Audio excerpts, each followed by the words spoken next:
I've spent this entire part explaining how scammers manufacture intimacy, and I've been careful each time to say that being deceived is not a failure of intelligence.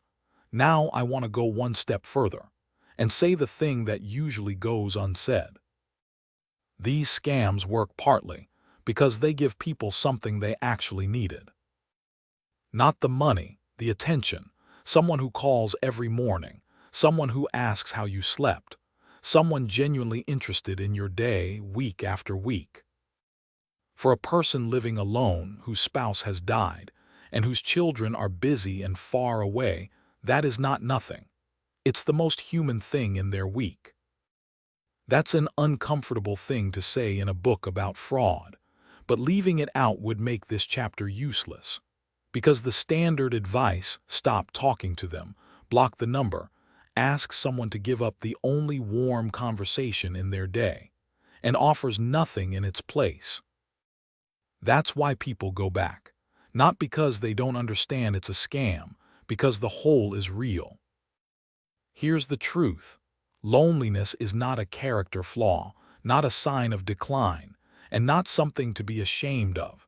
It's a normal human response to real circumstances, and it is deliberately targeted. Naming it honestly is what makes it possible to protect yourself. Now, why is isolation the target? Criminals aren't guessing. Isolation is the single most useful condition for every scam in this part, because it removes the one thing that reliably breaks the spell. Another person saying, "That sounds off to me." Someone who lives alone has no one to mention the call to over dinner. Someone recently widowed is exhausted, sad, and making major decisions alone for the first time in decades. Someone whose friends have died or moved has fewer chances to have a doubt reflected back. And crucially, someone starved of attention is disproportionately likely to answer a friendly stranger, which is the entire premise of the wrong number text. That's why abusers work so hard to create isolation where it doesn't already exist. The caregiver who discourages your visitors, the sweetheart who wants the relationship kept private, the agent who tells you not to discuss your prize claim. Secrecy is the operating condition of nearly every scam in this book. Now let me clear away some advice that sounds good and isn't. Just call your kids more. If that were simple, it would already be happening. Adult children are busy, sometimes distant, sometimes difficult, and many people don't want to feel like a burden.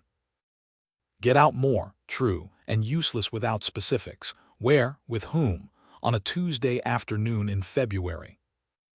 You shouldn't need that. Nobody chooses to be lonely, and shame has never once made anyone less isolated. Just block them. Necessary, yes. Sufficient, no. Not without something replacing the hours. The honest version is this. Removing a scammer from your life leaves an empty space, and that space needs to be filled with something real, or it will be refilled with something fake. So what actually helps? These aren't a cure for grief or a substitute for the person you lost. They're structure, the specific thing isolation destroys. Something on the calendar at the same time every week, a standing coffee, a class, a volunteer shift, choir, cards, a walking group, recurring beats spontaneous, because it doesn't depend on anyone remembering to reach out. Volunteering if you're able. It's uniquely effective because you're needed, rather than checked on, a completely different feeling from being someone's obligation. Senior centers and libraries, both are free, and both exist precisely for this. The Elder Care Locator 1-800-677-1116 will tell you what's near you. It's a genuine, free federal service. Faith communities, if that's part of your life. They usually have visitation programs and midweek activities, not just Sunday. Friendly caller and check-in programs. Many local agencies run regular phone visit programs with volunteers. It's a real, vetted version of the very thing the scammer was imitating. And ask for scheduled contact. Specifically, not call me more. Try, would you call every Sunday at 4? A specific request is much easier for a busy adult child to actually keep. And a standing call is exactly what makes an unusual request feel discussable. Reconnect sideways too. Old colleagues, a cousin, a neighbor you nod to. Lower stakes than family and often easier. And if you're the family member reading this about a parent, the most protective thing you can do isn't a lecture about scams. It's regular, boring, predictable contact. A call every Sunday. A visit that's on the calendar. Not because you'll catch a scam in progress, but because a person who talks to someone every week has somewhere to say, something odd happened today. And that sentence has prevented more losses than any warning ever printed. Here's what I do. I'd treat this as a practical problem rather than a personal failing, and I'd get concrete about it. I'd put one recurring thing on my calendar, same day, same time, every week, because I know that a standing commitment survives the weeks when I don't feel like reaching out, and spontaneity doesn't. I'd ask for scheduled contact rather than more contact, since every Sunday at 4 is something a busy person can actually deliver, and call me more often isn't. And I'd be honest with myself about the hours that are hardest, evenings, weekends, anniversaries, and put something real in them, because an empty stretch of time is exactly where a friendly stranger fits. Protecting my money and protecting my week turn out to be the same task.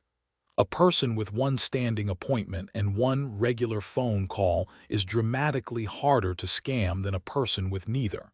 Not because they're more suspicious, but because they have somewhere to say it out loud. So let's practice.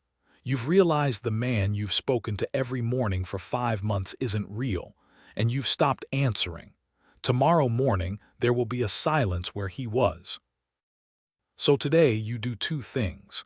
You call the elder care locator at 1-800-677-1116 and ask what's near you, and you text your daughter, not "I'm lonely," which is hard to say, but "would you call me every Sunday at 4?" Neither fixes the silence immediately. Both put something real where something fake used to be, which is the only version of this that holds.